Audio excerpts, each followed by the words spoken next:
আমরা জানি আমাদের আর কিছুদিন পর বড় মৌসুম শুরু হবে। এই বড় মৌসুমের ক্ষেত্রে উল্লেখযোগ্য একটি বিষয় হচ্ছে ধানের চারা উৎপাদন। ধানের চারা উৎপাদন করার ক্ষেত্রে এখন অর্থাৎ এই জানুয়ারি মাসে বা ডিসেম্বর মাসের 15 দিনের পর আমাদের শীত পড়ে যায়। এই শীতের কারণে এই যে চারা যেটা উৎপাদন করা হচ্ছে এটা কিন্তু ক্ষতিগ্রস্ত হয়, অর্থাৎ কোল্ড ইনজুরি, যার কারণে চারাগুলো সাদা হয়ে যায়। এই অবস্থা থেকে বাঁচার জন্য সবচেয়ে ভালো উপায় হচ্ছে পলিথিন দিয়ে বীজতলা ঢেকে দেওয়া।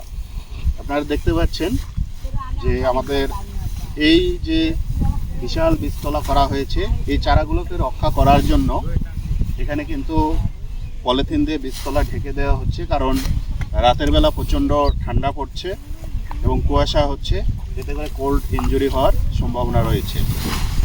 এই যে পলিথিন দিয়ে ঢেকে দেওয়া, এই ঢেকে দেওয়াটা সন্ধ্যাবেলার আগে ঢেকে দেওয়া হয় এবং সকালবেলা যতক্ষণ রোদ না উঠছে ততক্ষণ পর্যন্ত এরকম ঢাকা অবস্থায় থাকবে। এতে করে এই পলিথিনের ভিতরে যে আবহাওয়াটা এটা গরম হবে, কোল্ড ইনজুরির হাত থেকে এই চারাগুলো রক্ষা পাবে।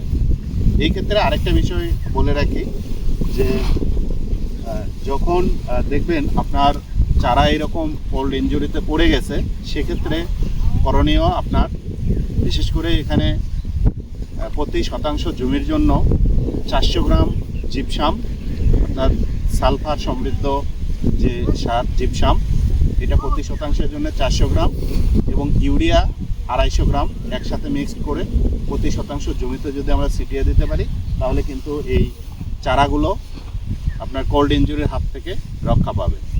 আরেকটি কাজ আমরা করতে পারি, যদি আপনার সুবিধা থাকে সেচ প্রদান করার, এই যে বিকালবেলা এই বীজতলাগুলোতে সেচ দেবেন, মেশিনের গরম পানি দ্বারা সেচ দিবেন, সারা রাত থাকবে, সকালবেলা আবার এই পানিটাকে বের করে দিতে হবে। এটাও একটা গুরুত্বপূর্ণ ম্যানেজমেন্ট প্র্যাকটিস। আরেকটা প্র্যাকটিস আমরা করতে পারি, সকালবেলা এই দড়ি টান দিয়ে ওপরে যে কুয়াশা আছে এই কুয়াশাটাকে আমরা ফেলে দেব। এই কাজগুলো যদি আমরা করতে পারি তাহলে কোল্ড ইনজুরির হাত থেকে আমরা আমাদের এই চারাগুলোকে রক্ষা করতে পারবো। সবচেয়ে ভালো উপায় হচ্ছে এই কোল্ড ইনজুরি থেকে রক্ষা পাওয়ার জন্য শুকনা বীজতলা তৈরি করা। শুকনা বীজতলা যদি আমরা করতে পারি, সহজেই আমরা পলিথিন দিয়ে ঢাকতে পারবো। বীজতলার যে চারাগুলো রয়েছে এটাকে কোল্ড ইনজুরির হাত থেকে রক্ষা করতে পারবো।